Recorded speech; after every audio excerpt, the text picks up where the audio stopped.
देखिए अंजना जी, ऐसा है कि एक सवाल पूछा गया, उस सवाल का उत्तर अगर नहीं मिलेगा और दर्शक जानना चाहते कि कमियां क्या है, और ये बता नहीं रही थी, जब जबरदस्ती हुई बार बार पूछा मैंने गया तब तीन तो नहीं इन्होंने 30 कमियां बताया। अब गिनाने मैं की बात इसका कही, भी आपने उत्तर दे सुना दूं, नहीं फिर क्या? कुछ तथ्य मैं भी रख कि दूंगा। कान का सुन माइक्रोफोन लिया, खराब सुन हो लिया, जाता है सुन क्या लिया, अंजना ईयरफोन? जी, अब तो सुन देखिए, अब लिया। आप सुन पा रही हैं? प्लीज जो झूठ सुप्रिया क्यों जी, बोल रहे हैं? सुप्रिया जी। ठीक,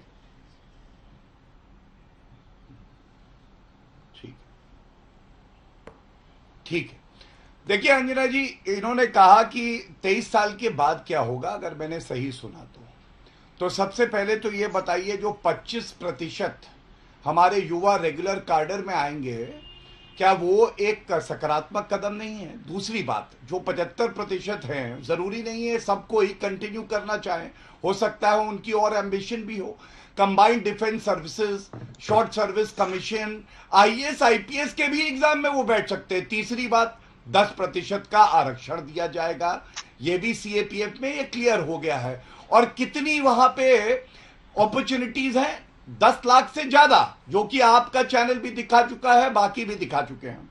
दूसरी बात इन्होंने कही, 10 ट्रेनिंग लाख कम होगी, बनाना था और 18 इस करोड़, ट्रेनिंग 10 की लाख पे वजह आपके से गिर जो गए। हमारी सुनिए सेना इनकी की बातें, गुणवत्ता, प्लीज प्लीज शांत सुप्रिया करा जी। लीजिए। अब सुनिए देखिए, इनकी अब बातें। अंजना जी देखिए, अब आप तर्क, इन्होंने 3 पॉइंट उठाए, मैं ठीक तीनों है। का उत्तर यहीं पे दूंगा, बीच में ना बोलो। रोइए मत, दूसरी रोइए बात, मत, इन्होंने ऐसे ही आप ट्रेनिंग मेरे की बीच करी, में बोल रहे थे, ऐसा तो लगता मेरा है ये जब मानना तुरंत है उत्तर से कि सुनो तो ऐसा ही लगता है, आपको दिखाने की कोशिश कर रही हूँ। घबरा गई, घबरा पेइंग गई। You back with your own आज बैक पेनिंग, आज मैडम घबराई दैट्स व्हाट हुई यू है, आर। थोड़ा बता नहीं पा रही।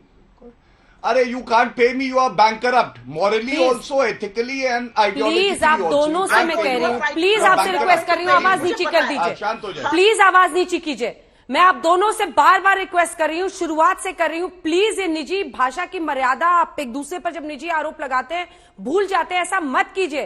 देश भर में जनता देख रही है, अगर वाकई आपको उन युवाओं की फिक्र है, वो भी आपको सुन रहे होंगे, क्या सोचेंगे आपके बारे में। प्लीज पर्सनल कमेंट्स मत कीजिए एक दूसरे पर, प्लीज एक दूसरे में टोका टोकी मत कीजिए। गौरव जी, आप 5 फायदे बता रहे थे, 2-3 आपने गिना दिए हैं, 2 और बताइए, फिर मुझे बहस आगे ले जानी है। अंजना जी, बीच में अगर टोका ना जाए, उनकी दूसरी बात थी ट्रेनिंग की। तो आपको मालूम है, पूरे विश्व में जो मॉडल है अंजना जी, उसका अध्ययन करने के बाद जो एक्सपर्ट्स हैं, हमारे आर्म्ड फोर्सेस के विशेषज्ञ हैं, तब ये अग्निपथ योजना आई है। और मैं आपको बताता हूं, यूएस में 8 से 10 सप्ताह की ट्रेनिंग होती है, फ्रांस में 12 हफ्ता की, यूके में 14 सप्ताह की, और यहां पे क्या है, 6 महीने की। तो इनका दूसरा पॉइंट भी गलत हो गया। तीसरा, इन्होंने कहा 11 लाख का झुंझुना। सबसे बड़ी बात तो यह है कि जो युवा देश की सेवा करेगा ना, एक दिन की सेवा उसका जीवन का अर्थ है, और पूरे जीवन की चाटुकारिता एक परिवार की करने से यह बेहतर है। आप तो 72,000 अगर ये बकवास करेंगे तो फिर मैं बीच में बोलूंगी, रहे थे, आज 11 लाख आपको कम लग रहा है। करेंगे, तथ्यों पर बहस करेंगे, बीच में आप अपनी इनके बारी पास में बोलने को बोलिएगा, कुछ नहीं रहता है। आप बीच ये में अपनी तथ्यों पर बारी कभी में बहस नहीं बोलिएगा। कर सकते। इनको अभी तो सिर्फ आप अमर्यादित फ्रिंज बदतमीजी एलिमेंट बोल रही करनी थी, आती है। तो अभी चलिए तो आप आप करिए, फ्रिंज फिर एलिमेंट बदतमीजी कह मैं रही बोलती थी। हूँ आपके अब बीच जब में। मैंने कहा चाटुकारिता, अब आप आपके बीच में मैं चाटुकारिता refute करती है करूंगी क्या? ना, ये मैं तो पर्सनल कमेंट बात कर रही थी। मैंने ऐसा कहा नहीं जो था। चाटुकारिता आरजेडी की करता तरफ है से, परिवार की, आरजेडी, क्या आप मृत्युंजय तिवारी करती जी, हैं? कैसे आरएसएस का मैंने तो एजेंडा किसी का है? नाम लिया नहीं, अग्निपथ स्कीम आरएसएस का एजेंडा किसी का कैसे नाम है? लिया नहीं, आप चाटुकारिता करती हैं, मान लिया। मृत्युंजय जी, पहले मृत्युंजय गौरव जी आवाज भाटिया बंद जी कीजिए। शांत होंगे तब ना बताएंगे जी। बताइए बताइए, कैसे आरएसएस का एजेंडा सर? देखिए अंजना जी, ये देश है जय जवान जय किसान का, और आज यही दोनों परेशान हैं। केंद्र सरकार की नीतियों के खिलाफ किसान भी सड़कों पर, आपने देखा कितने किसानों की जाने गई, और नौजवान भी सड़कों पर। इसी से हालात के अंदाजा लगाए जा सकते हैं। नेता प्रतिपक्ष हमारे श्री तेजस्वी यादव जी ने कल 20 सवाल किए सरकार से, अभी तक कोई जवाब नहीं आया है। कैसे आरएसएस का ये हिडन एजेंडा है? तेजस्वी यादव जी ने कहा कि आखिर आप उन नौजवानों को, जिस समय उनको शिक्षा दीक्षा ग्रहण करने की उम्र होती है, और इस सेना में अंजना जी कोई नेताओं के, कोई पूंजीपतियों, उद्योगपतियों के, गौरव भाटिया जी के परिवार से लोग नहीं जाते हैं। गरीबों के, किसानों के, आम लोगों के, झोपड़ियों में रहने वालों के बेटे जाते हैं। अब आप सोचिए, सरहद पर जो मर मिटने के लिए जाएगा, गौरव भाटिया जी कम से कम भगवाकरण सेना का मत कीजिए। देखिए, जो मर मिटने के लिए सरहद पर जाएगा, वो युद्ध लड़ने के लिए योद्धा तैयार होगा, 4 वर्षों के बाद वो आकर क्या करेगा, ये कैलाश विजयवर्गीय जी ने बता दिया है।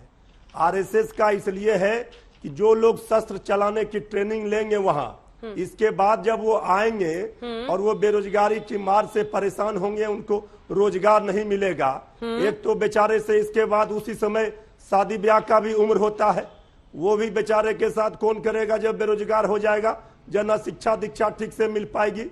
और ये 12 लाख का रह देंगे, अभी इतनी बड़ी 5-5 बता रहे थे, इससे क्या अच्छाइयां हैं गौरव भाटिया जी? गौरव भाटिया जी, सेना के जवानों का दर्द आपको नहीं पता है, इसलिए आप यहाँ टीवी में बैठ करके वो सिर्फ अग्निवीरों की अच्छाई बता रहे थे, लेकिन वो किस तरह जेजे सिंह साहब को सुना, जनरल जेजे सिंह को सुना आपने जनरल जेजे सिंह को सुना? मैंने सुना अंजना जी, उनकी बात आपको समझ में आई? मैंने सुना अंजना जी, सर्वोच्च पद पर थे वो, सेना में सर्वोच्च पद पर हैं, बैठे हमारे साथ। हम पूरा सम्मान करते हैं, हम वो आहत है आपकी बातों से। सिर्फ सैनिकों की ही संविदा पर बहाली होगी, अफसरों की भी बहाली संविदा पर कर दीजिए। बाकी 5 वर्षों के लिए विधायक और एमपी होंगे, उनको भी कर दीजिए। 6 महीना के लिए ये वो होंगे।